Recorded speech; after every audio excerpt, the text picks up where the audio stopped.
Buenas tardes a todos. Hemos estado hablando acerca de el reavivamiento, el significado de él y qué es lo que, en cierto sentido, Dios nos pide. El título que le hemos puesto a lo que vamos a reflexionar hoy es el siguiente: el Señor está en medio de nosotros. Independientemente de cualquier situación, independientemente de lo que suceda. Y si el Señor está en medio de nosotros, por lo tanto, si el Señor está con nosotros, ¿quién contra nosotros? Esa es nuestra seguridad. Vamos a estar mirando el libro de Sofonías.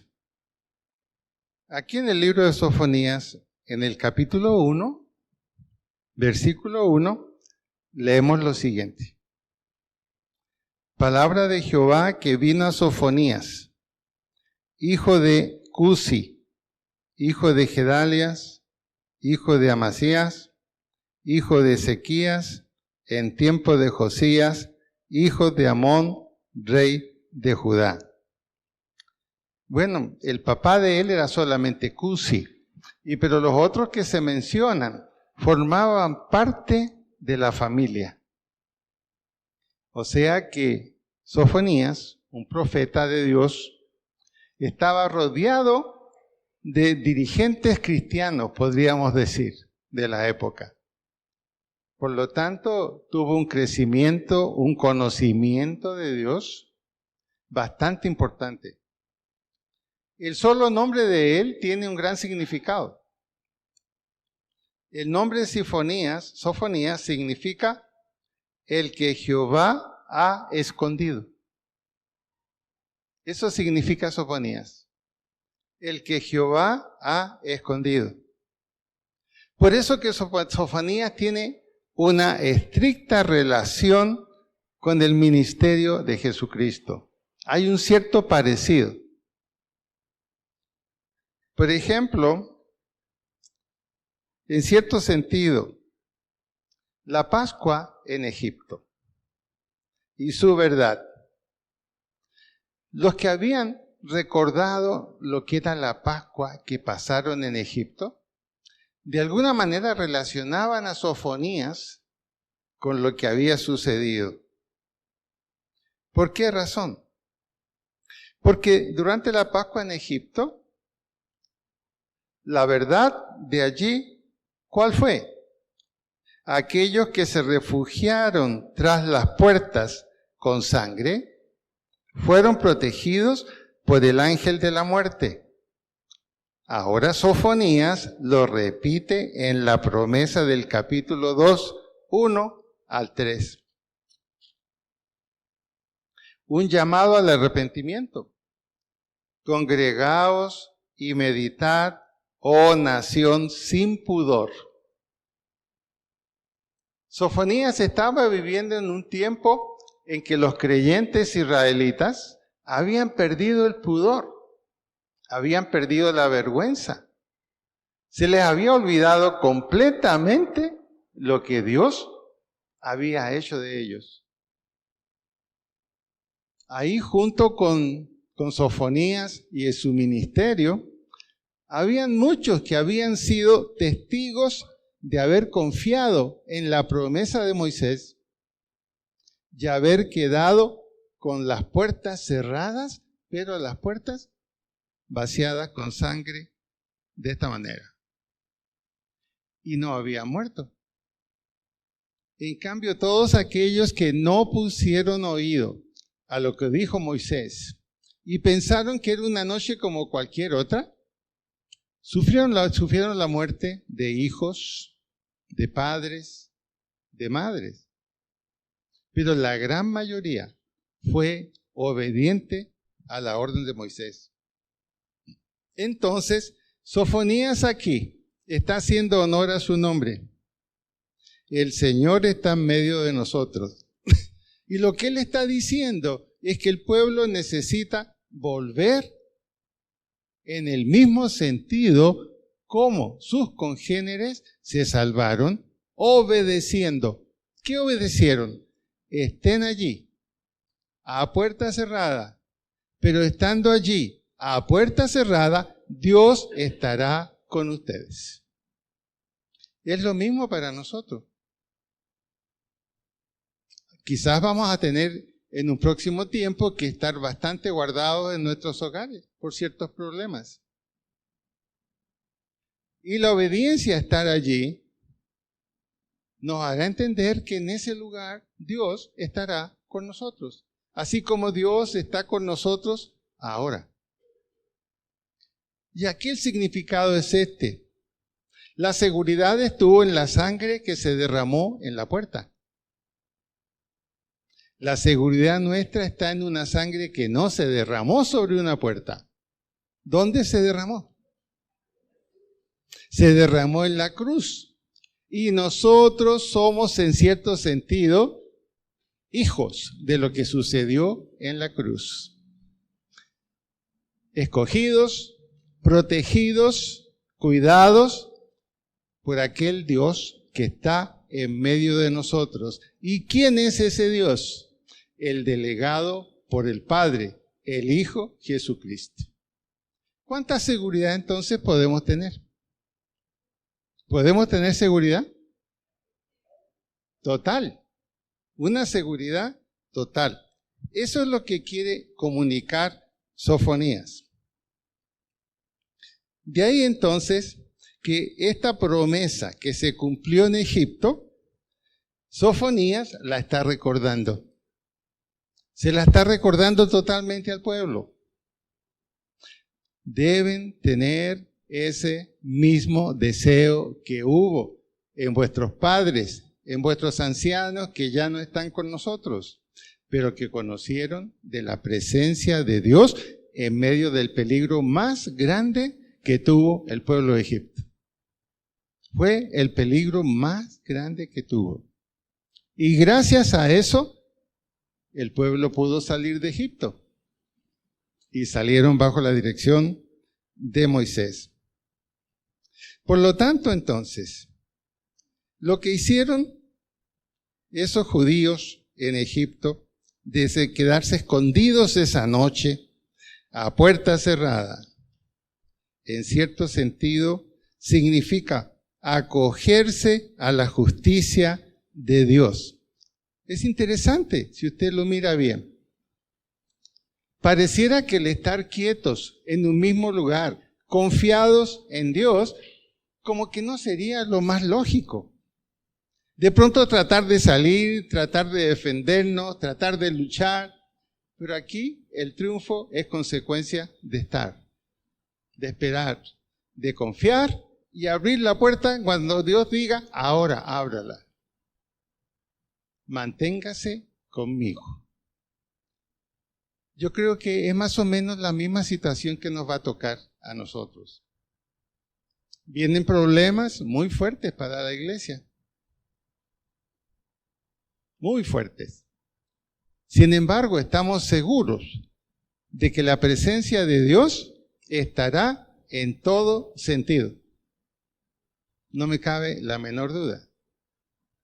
Pero, ¿ahora qué significa para nosotros estar escondidos en Dios? Obviamente no vamos a estar detrás de una puerta cerrada. Pero ¿qué significa estar escondido con Dios? Es estar viviendo de acuerdo como Él dice. Él está con quienes están con Él. Es estar de acuerdo con lo que Él dice que tenemos que hacer. Es estar de acuerdo con su palabra en forma absoluta. Y es estar de acuerdo también de cumplir con aquello que Él nos pide.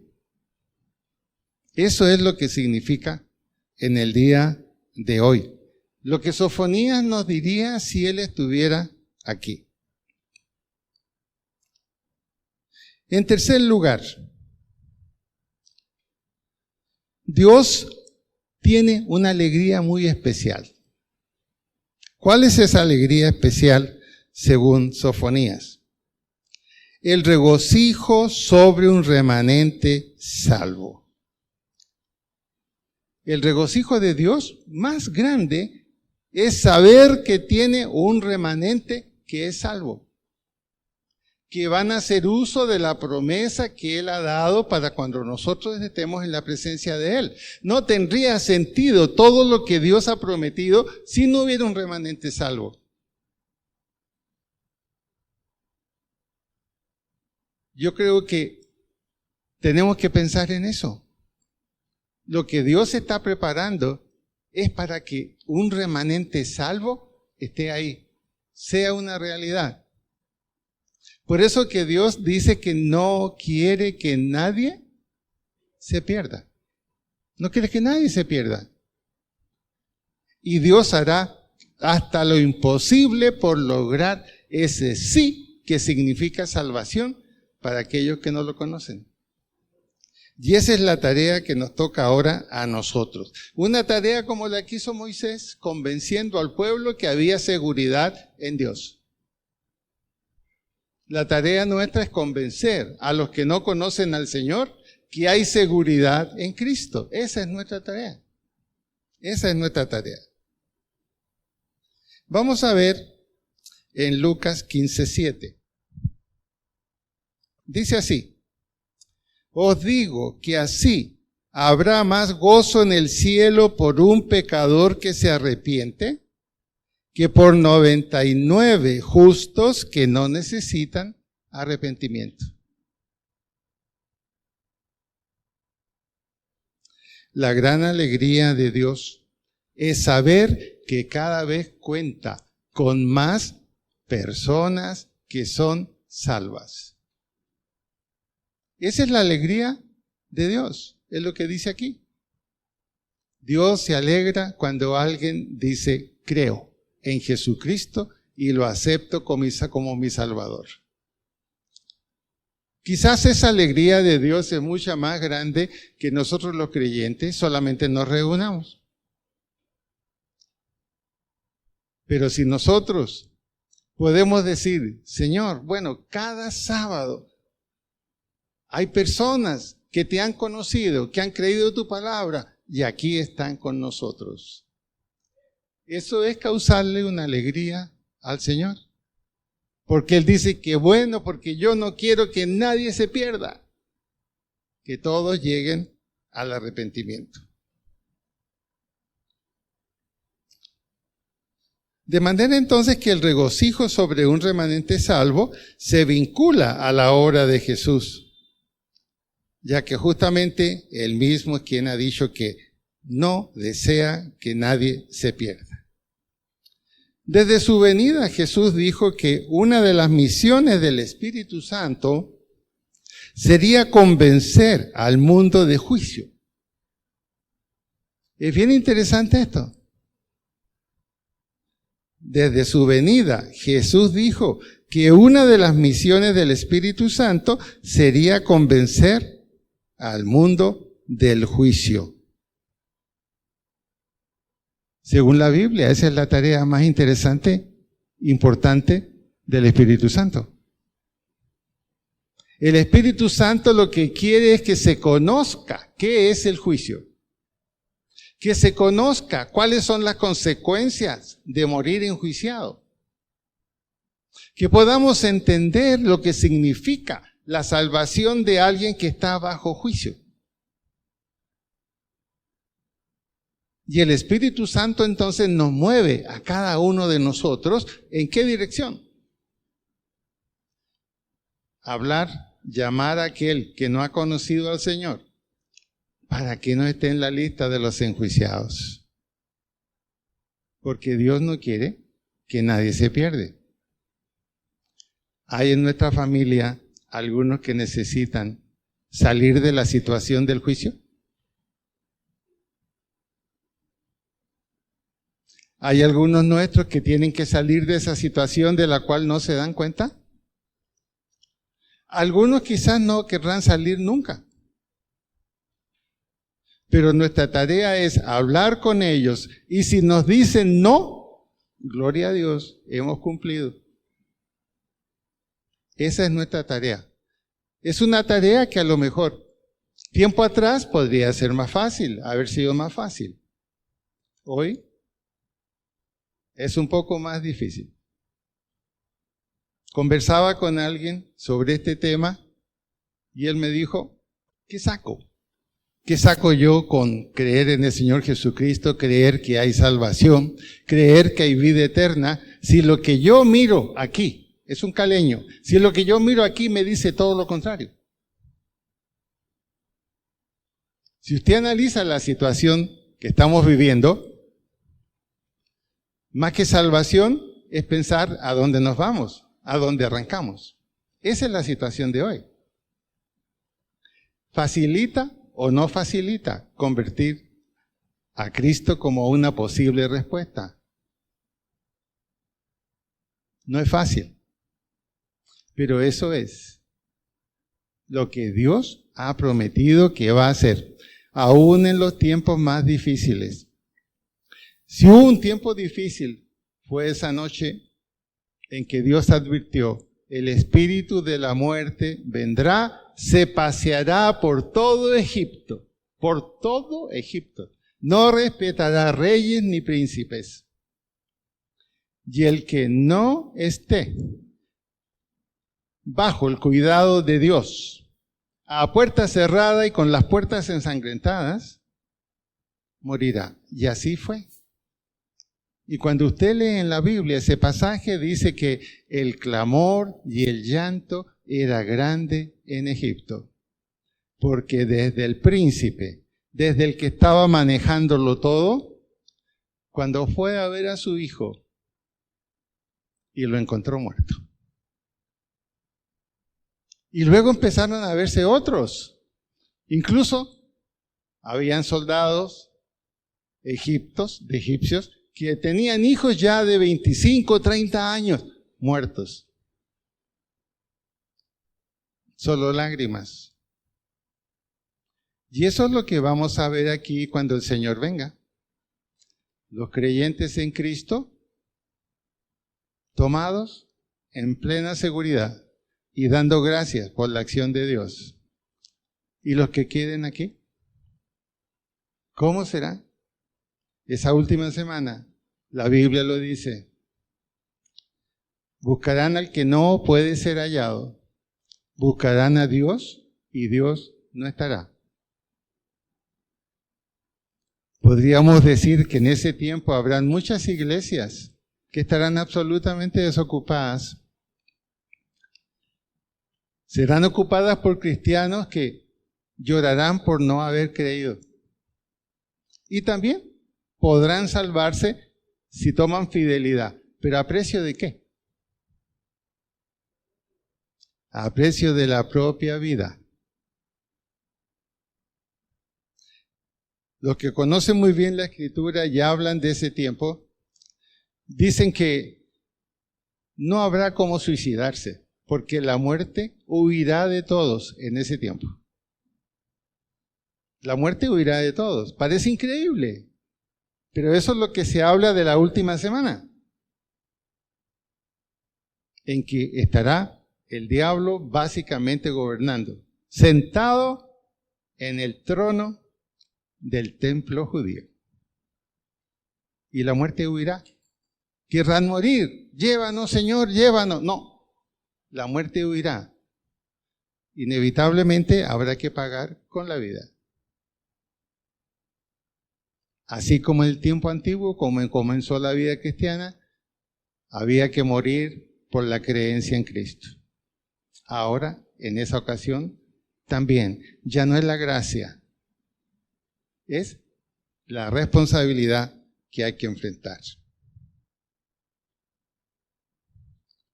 Sofonías, entonces, se dedicó desde el año 640 a.C., hasta el año 609 antes de Cristo, casi 50 años hablando de este tema.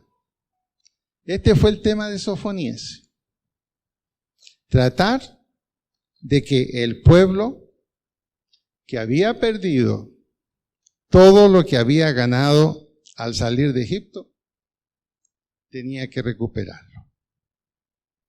En el capítulo 2, versículo 1 y 2 de Sofonías, aquí hay un trocito de lo que predicaba Sofonías. Dice así, 2, 1 y 2, y 3 incluso. Congregaos y meditad, oh nación sin pudor, antes que tenga efecto el decreto y el día se pase como el tamo, antes que venga sobre vosotros el furor de la ira de Jehová, antes que el día de la ira de Jehová venga sobre vosotros. Buscad a Jehová, todos los humildes de la tierra, los que pusisteis por obra sus juicios. Buscad justicia, buscad mansedumbre, quizás seréis guardados en el día del enojo de Jehová.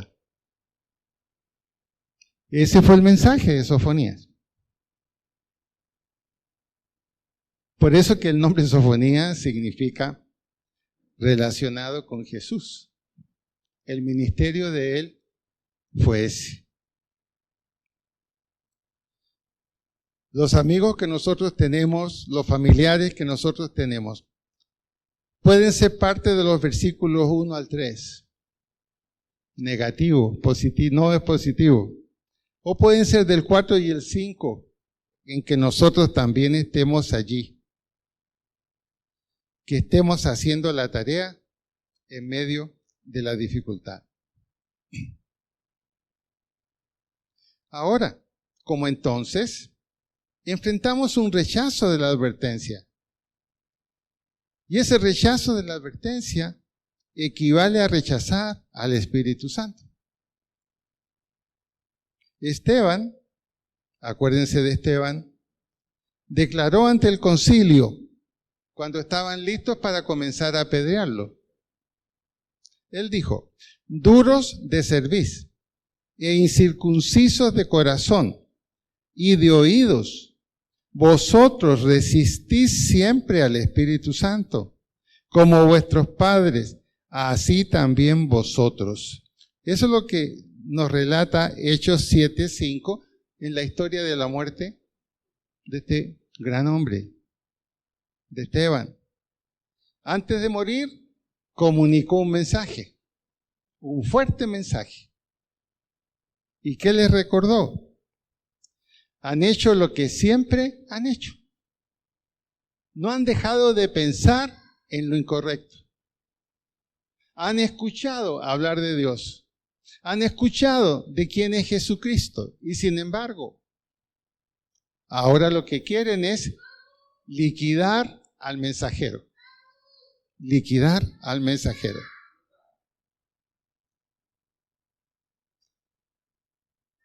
No hay duda entonces que tenemos que entender que quizás a veces la misma posición de Esteban será la suya o será la mía. Es muy posible. Ahí mi pregunta sería, si usted se encontrara en ese papel, el de ser como Esteban, que al último tiene que decirles la verdad a los que resisten la verdad. Eso fue lo que hizo Esteban. Resistieron totalmente la verdad y Esteban sabía que estaban resistiendo al Espíritu Santo. Y por eso les dice, duros de corazón e incircuncisos de corazón y de oídos. Es el tiempo en que nos está tocando vivir. Pero mientras tanto, tenemos que hablar, aunque nos pase como le pasó a Esteban. Esteban hizo una excelente predicación completa de todo lo que Dios había hecho y ofrecía. Y fue rechazado. Pero Esteban, ¿dónde creen ustedes que está ahora? Al lado de Dios, conversando con Jesucristo en el cielo. Claro, ese es nuestro futuro a veces. Los juicios de Dios son inexorables. Por mucho que nosotros tratemos, no podremos cambiar lo que Dios tiene establecido. Los juicios de Dios, las promesas de Dios son inexorables, no cambian. Siempre serán exactas a lo que hemos leído y a lo que hemos conocido. Por otro lado, cuando recordamos Juan 3:16, ¿qué dice ahí Jesús en Juan 3:16? Porque de tal manera amó Dios al mundo que ha dado a su Hijo unigénito, para que todo aquel que en él crea no se pierda, mas tenga vida eterna. Cuando usa este versículo, la lectura de Sofonías, ¿qué nos está diciendo? Otra vez, Dios no quiere que nadie se pierda. El mayor gozo de Dios es que la gente crea en su Hijo Jesucristo y hará todo lo posible para que eso suceda. Y saben, esto a veces en el fondo significa, si usted y yo no hablamos, Dios inventará una manera para hablarle a alguien. A usted muchas veces no le ha dado ganas y lo hace. Compra una Biblia sencilla para regalar. ¿Lo ha hecho alguna vez? ¿Ha pensado en qué destino tuvo eso en la persona a quien usted se le regaló?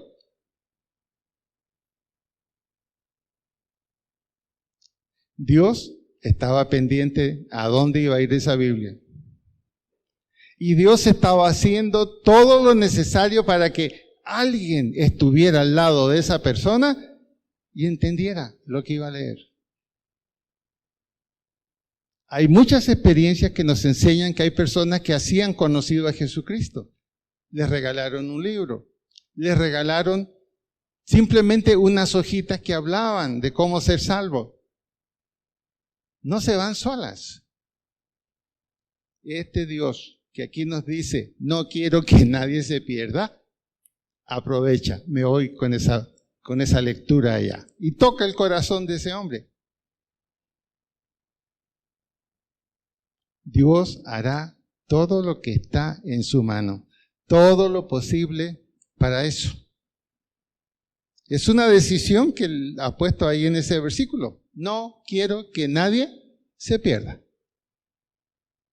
¿Por qué creen ustedes que Dios no quiere que nadie se pierda? ¿Lo han pensado?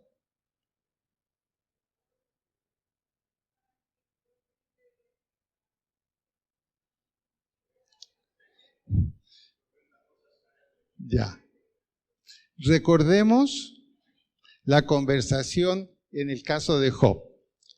¿Cómo habló el diablo con Dios? Dios estuvo dispuesto a conversar con él. ¿Qué le dijo el diablo? Mira, aquí no hay nadie que realmente haga las cosas como tú quieres. Estás perdiendo el tiempo.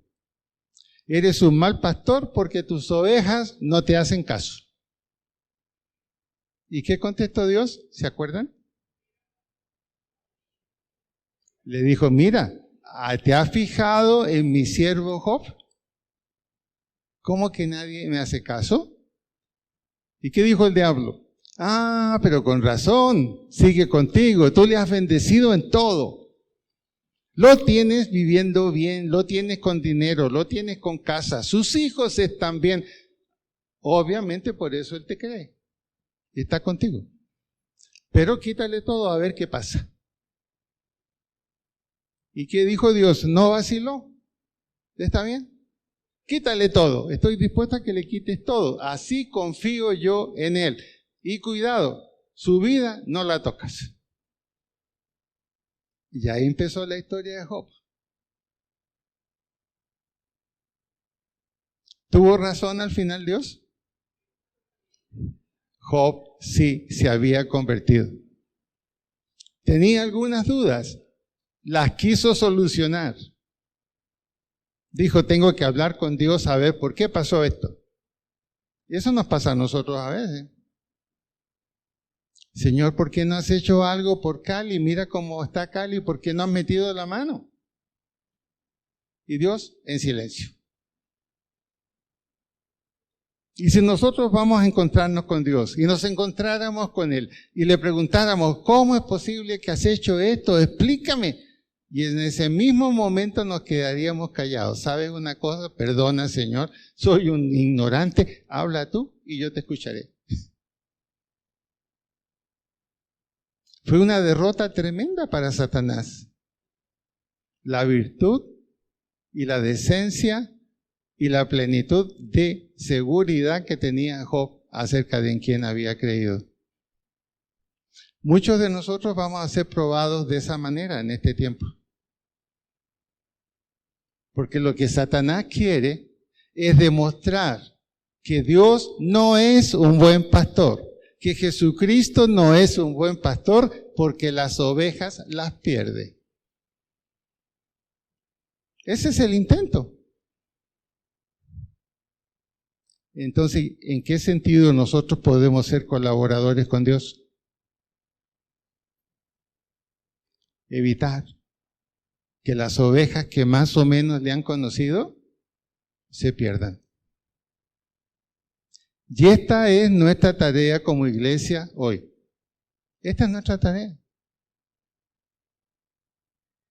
Queremos que nadie se pierda, que aquel que algún día estuvo aquí en esta iglesia, traerlo de vuelta, ver qué sucede en la vida de él. Y ahí estaremos caminando y actuando en total consonancia con lo que Dios quiere hacer.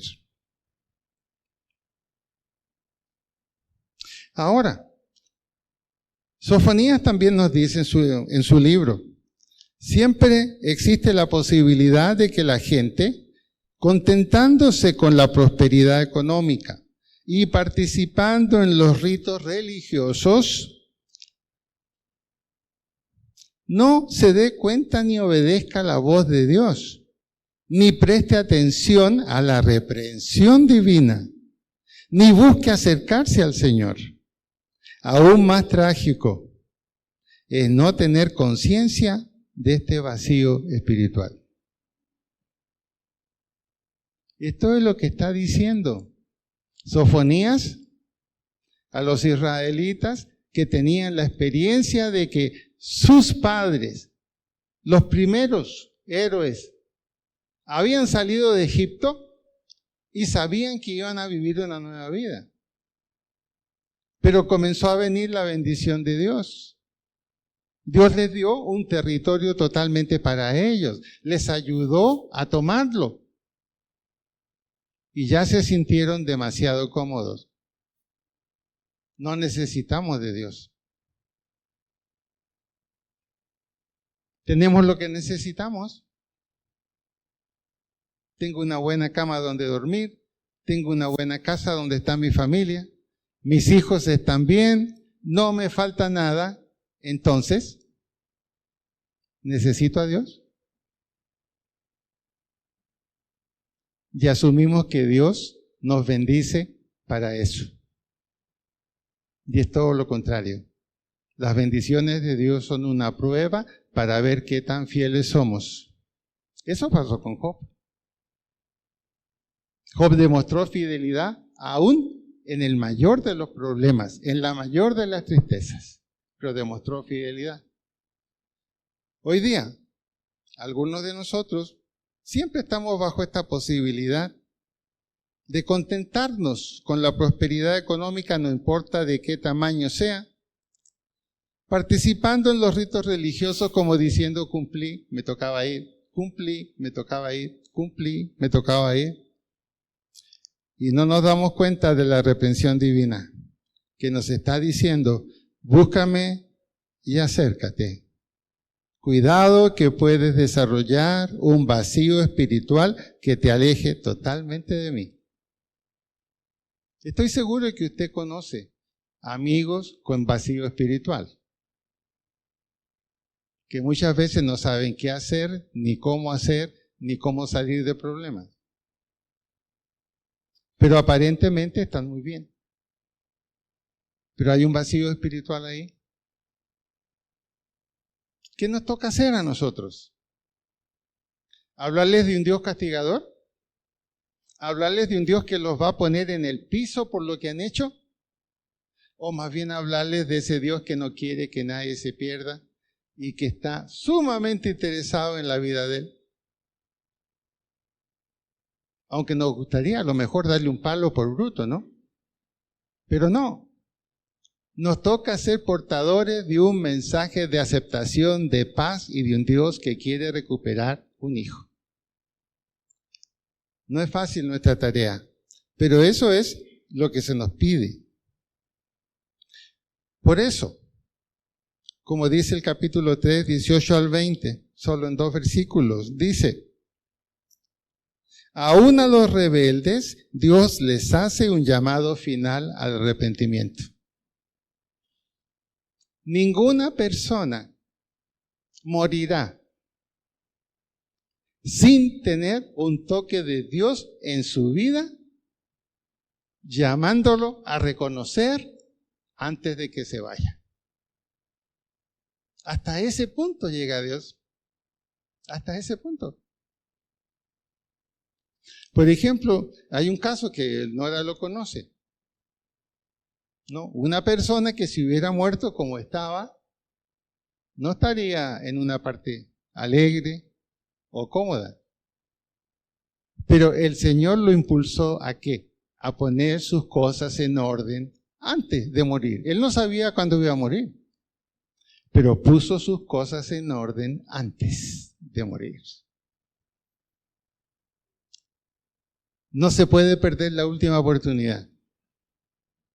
Esos 2 ladrones al lado de Jesús, ¿hubo uno que no le importó perder la oportunidad? No perdamos tiempo. Mira, si no se pudo salvar él, ¿qué se nos va a salvar a nosotros? Y el otro le dijo, no, yo sí creo. Por eso que la literatura le recuerda como el buen ladrón. No era bueno, pero así lo recuerda la literatura, como el buen ladrón. Muy bien. Una aplicación personal para nosotros. Sofonías nos da 4 aplicaciones personales. La número 1, la primera. Dios es justicia perfecta, no lo olvidemos. Así como su amor también es perfecto. Si ignoramos continuamente su llamado al arrepentimiento y olvidamos la corrección de Él en nuestra vida, el juicio de Dios para nosotros va a ser inexorable. Dios no va a tomar en cuenta cuánto tiempo hemos tratado de ser cristianos, ¿no? Va a poner las cosas totalmente en claro. Así como Dios es justicia perfecta, también en aquellos que le conocemos, quiere encontrar también un arrepentimiento perfecto, una corrección de nuestra vida que sea perfecta. Y que estemos seguros que el juicio de Dios es inexorable. La segunda aplicación. El castigo no es una opción de Dios. ¿Cómo le parece? En Juan 3:16. ¿Qué dice Juan 3:16? Muy conocido, a ver. ¿Qué dice Juan 3:16?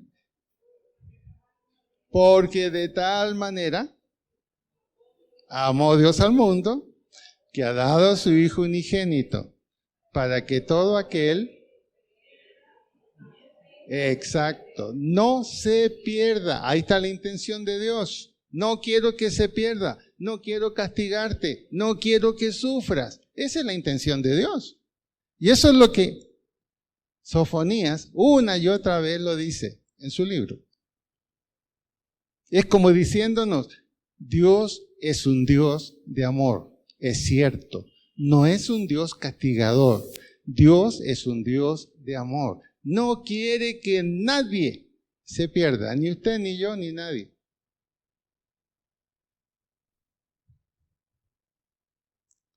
Por eso que el castigo no es opción de Dios.